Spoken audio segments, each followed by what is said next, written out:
Con el permiso de la mesa directiva, el saludo a nuestros compañeros y compañeras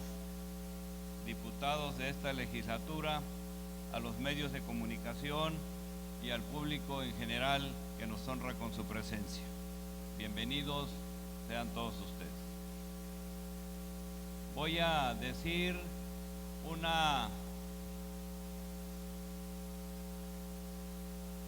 conjunto de frases que circula en las redes sociales ante las mentiras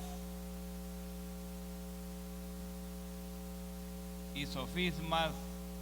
que aquí se han dicho respecto al presupuesto. Si el presidente Andrés Manuel López Obrador iniciara una enérgica y combativa campaña contra el mosquito del dengue, la oposición se organizaría inmediatamente para defender al mosquito transmisor del dengue e iniciaría una descabellada campaña para desacreditar a la campaña y desacreditar al presidente Andrés Manuel López Obrador. Pero el pueblo sabe que nuestro presidente está actuando como debe ser, con honradez y decoro.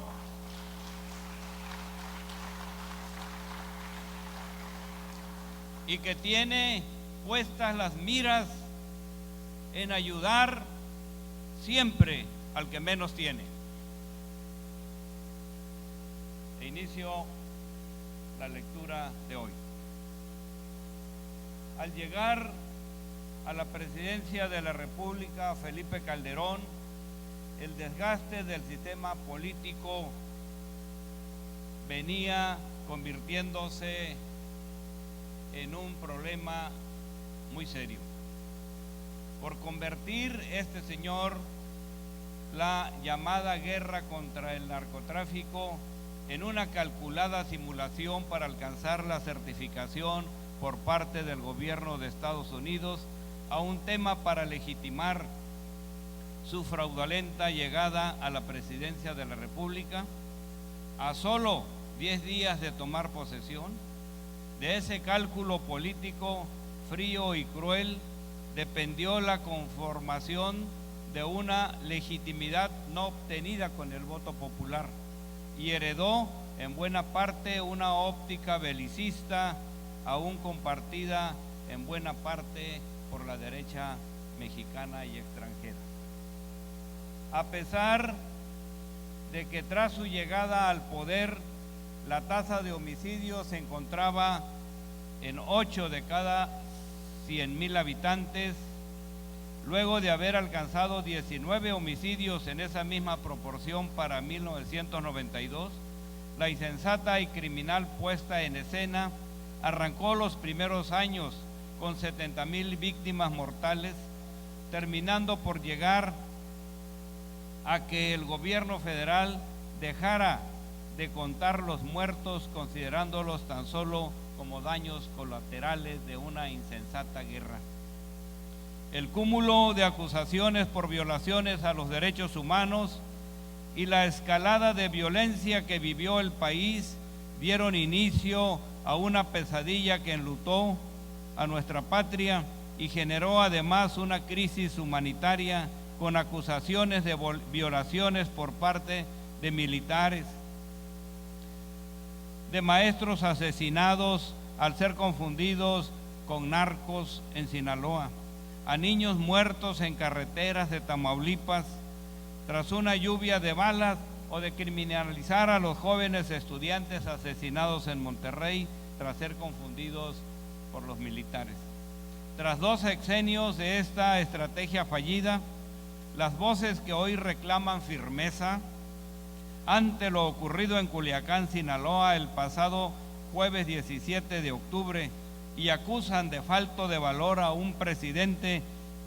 que tiene tan solo 15 elementos como cuerpo de seguridad frente a 8,000 que protegían tanto a Calderón como a Peña Nieto, bien vale la pena recordar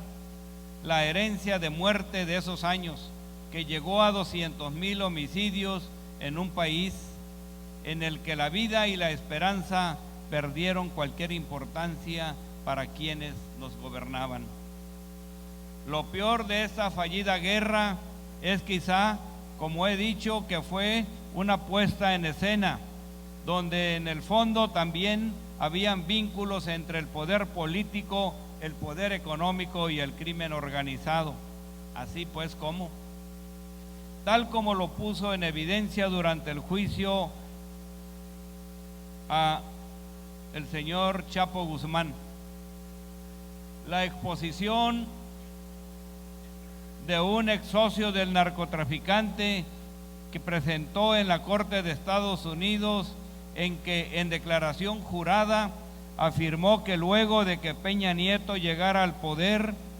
le había solicitado a Joaquín el Chapo Guzmán un pago de $250 millones a fin de frenar su captura, a lo que el narcotraficante le había respondido con una contrapropuesta finalmente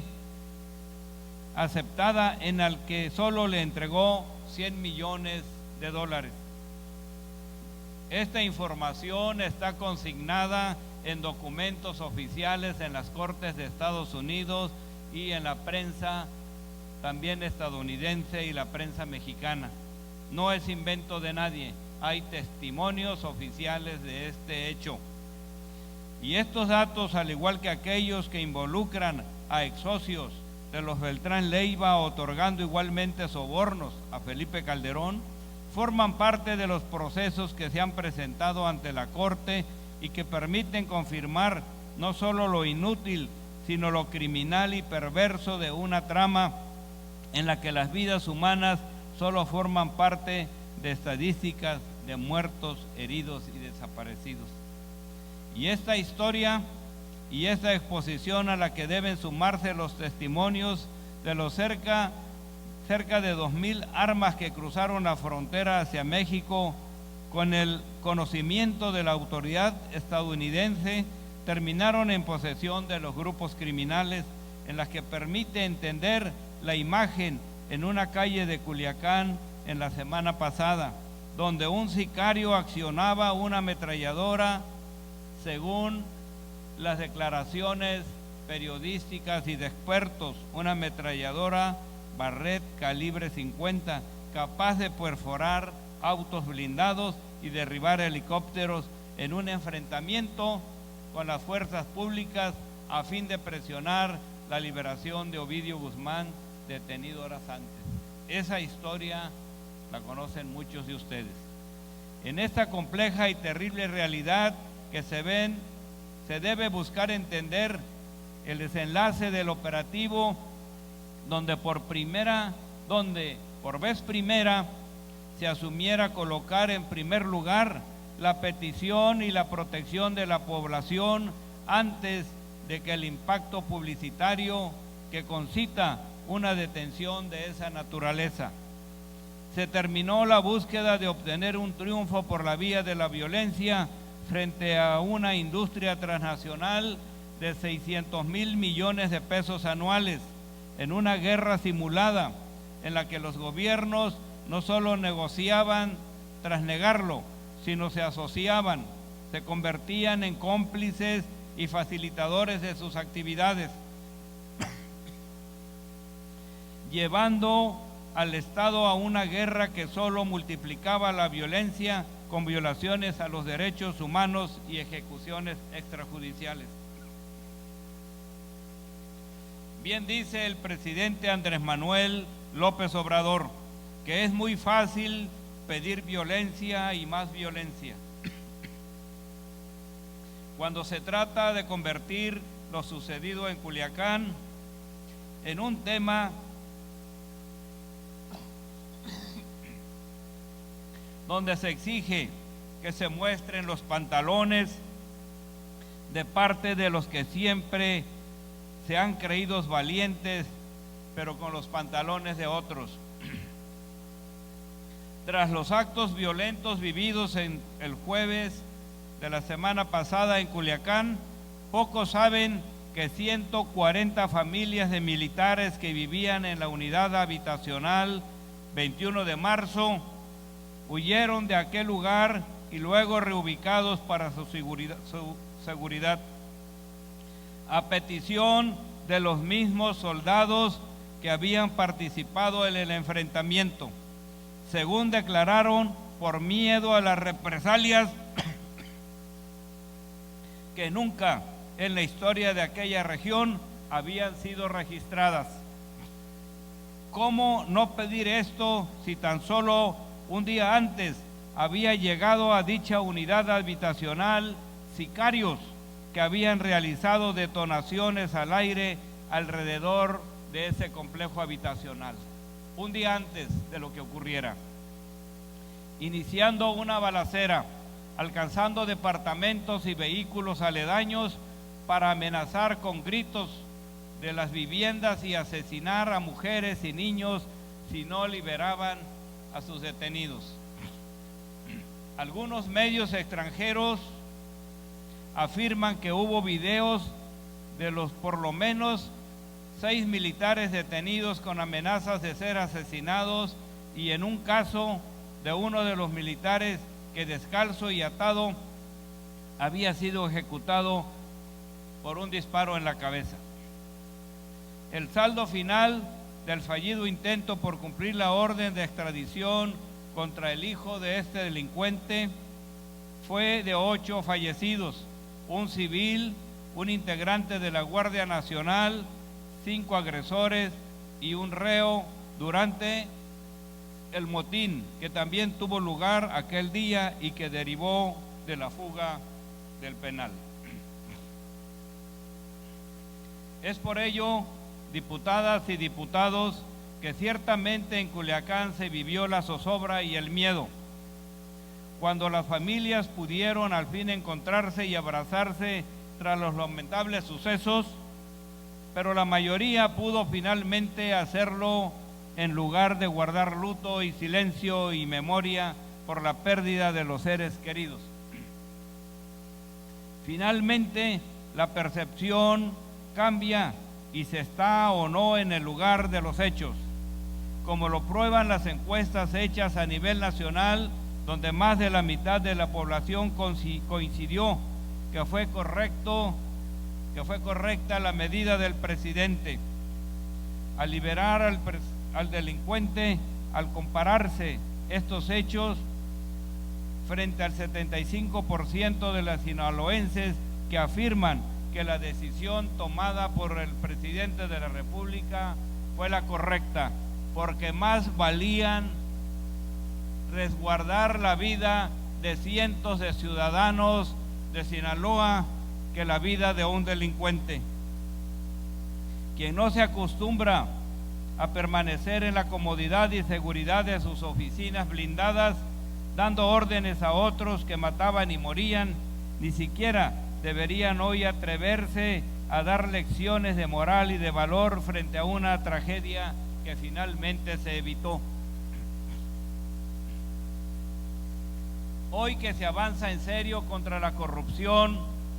y que símbolos inamovibles del pasado autoritario se han venido derrumbando ante el escrutinio de la sociedad, hoy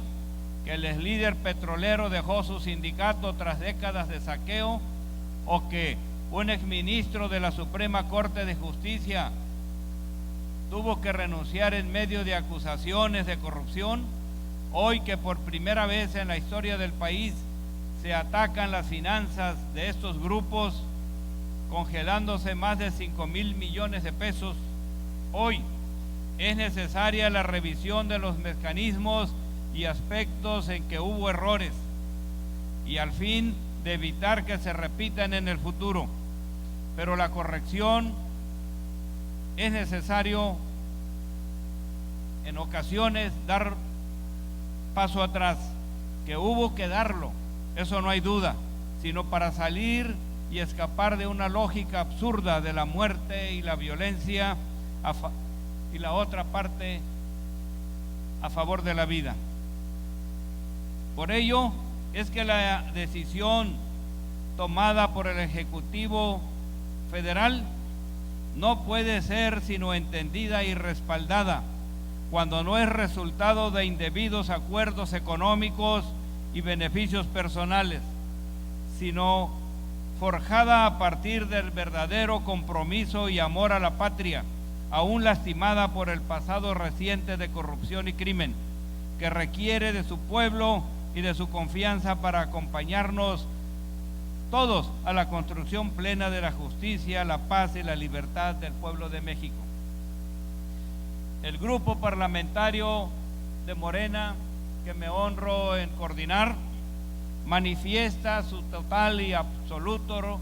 respeto y reconocimiento a la conducta de nuestro presidente, en la que pone por alto primero la vida de los ciudadanos.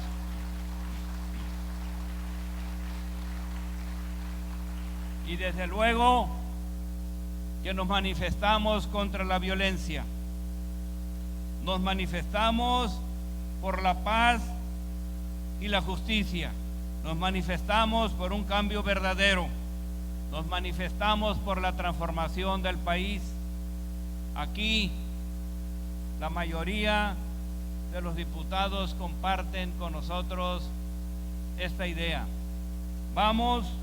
con la cuarta transformación para avanzar poco a poco, para transformar al país, para transformar a la patria, y porque primero y siempre estarán los pobres. Muchas gracias.